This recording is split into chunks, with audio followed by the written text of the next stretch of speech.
नमस्कार। प्रादेशिक समाचार के साथ मैं मनोज कुमार शर्मा।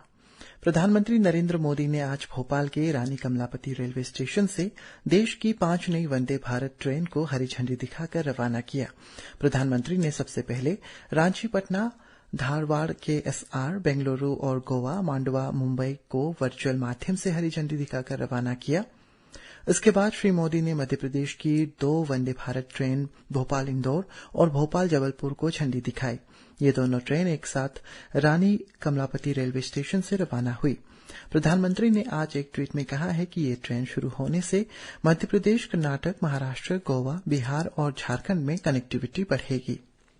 भारत सरकार के वित्त मंत्रालय के व्यय विभाग ने पूंजी निवेश प्रस्तावों को मंजूरी दे दी है। चालू वित्त वर्ष में अरुणाचल प्रदेश सहित 16 राज्यों में 56,415 करोड़ रुपए का निवेश किया जाएगा। ये मंजूरी पूंजी निवेश 2023-24 के लिए राज्यों को विशेष सहायता नामक योजना के तहत दी गई है। इसके तहत अरुणाचल प्रदेश के लिए 1255 करोड़ रुपए की राशि स्वीकृति की गई है, जिससे स्वास्थ्य, शिक्षा, सिंचाई, जलापूर्ति, बिजली, सड़क, पुल और रेलवे सहित विभिन्न क्षेत्रों में पूंजी निवेश परियोजनाओं को मंजूरी दी गई है। इन क्षेत्रों में परियोजनाओं की गति बढ़ाने के लिए इस योजना के तहत जल जीवन मिशन और प्रधानमंत्री ग्राम सड़क योजना के तहत राज्य के हिस्से को पूरा करने के लिए राज्यों को धन भी प्रदान किया गया है। पूंजीगत व्यय के उच्च गुणक प्रभाव को देखते हुए और राज्यों द्वारा पूंजीगत व्यय को बढ़ावा देने के लिए केंद्रीय बजट 2023-24 में पूंजी निवेश 2023-24 के लिए राज्यों को विशेष सहायता योजना की घोषणा की गई थी। अरुणाचल प्रदेश के मुख्यमंत्री पेमा खांडू ने सोशल मीडिया पोस्ट में योजना के तहत अरुणाचल प्रदेश को 1255 करोड़ रुपए के अनुदान के लिए प्रधानमंत्री नरेंद्र मोदी और केंद्रीय वित्त मंत्री को धन्यवाद दिया। उन्होंने कहा है कि इससे राज्य को स्वास्थ्य, शिक्षा, सिंचाई, जलापूर्ति, बिजली और बुनियादी ढांचे जैसे महत्वपूर्ण क्षेत्रों के लिए पूंजी आवंटित करके लोगों के समग्र कल्याण के लिए विकास में तेजी लाने में मदद मिलेगी।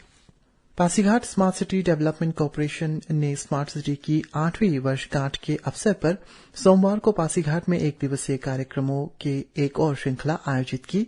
स्मार्ट सिटी के बुनियादी ढांचे और परिसंपत्तियों को रखरखाव और सुरक्षा में सार्वजनिक भागीदारी की भूमिका, अन्य सुझावों के अलावा स्मार्ट सिटी सलाहकार फोरम की बैठक के दौरान उठाए गए प्रमुख मुद्दों में से एक थी।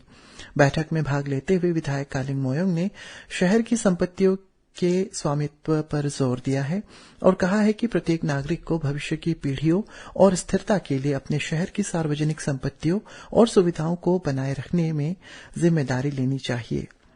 इस सियांग के उपायुक्त तागो ने इस अवसर पर कहा है कि वर्तमान में 43 स्मार्ट सिटी परियोजनाओं का काम चल रहा है, जिनमें से 17 पूरी हो चुकी है।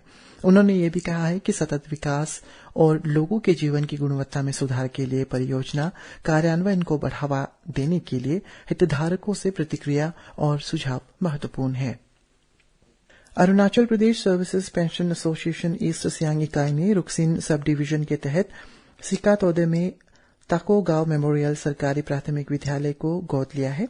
एसोसिएशन ने इस साल जनवरी में मबोसिकू में आयोजित अपनी आम बैठक में ईस्ट सियांग जिले में 3 ब्लॉकों में से 3 प्राथमिक स्कूलों को गोद लेने और उनकी शैक्षणिक गतिविधियों में सुधार और बुनियादी ढांचे को बढ़ावा देने के लिए आवश्यक सहायता देने का संकल्प लिया था। पूर्व सैनिक संघ ने सोमवार को सिकातोद सामुदायिक भवन में एक बैठक आयोजित कर अपने प्राथमिक विद्यालय को गोद लेने के अपने पहले प्रयास की घोषणा की। एक फर्जी वेबसाइट www.niwrb.gov.org जो राष्ट्रीय सिंचाई और जल संसाधन बोर्ड के तहत प्रशासन अधिकारी और अन्य पदों के लिए भर्ती करने का दावा करती है, संज्ञान में आई है। केंद्रीय जल शक्ति मंत्रालय ने स्पष्ट किया है कि उपरोक्त वेबसाइट फर्जी है और राष्ट्रीय सिंचाई एवं जल संसाधन बोर्ड नामक कोई भी संगठन मंत्रालय से संबंधित नहीं है। उपरोक्त फर्जी वेबसाइट के संबंध में आगे की उचित कार्रवाई के लिए साइबर क्राइम ऑनलाइन पोर्टल पर शिकायत दर्ज कराई गई। इसी के साथ ये समाचार बुलेटिन समाप्त हुआ। नमस्कार।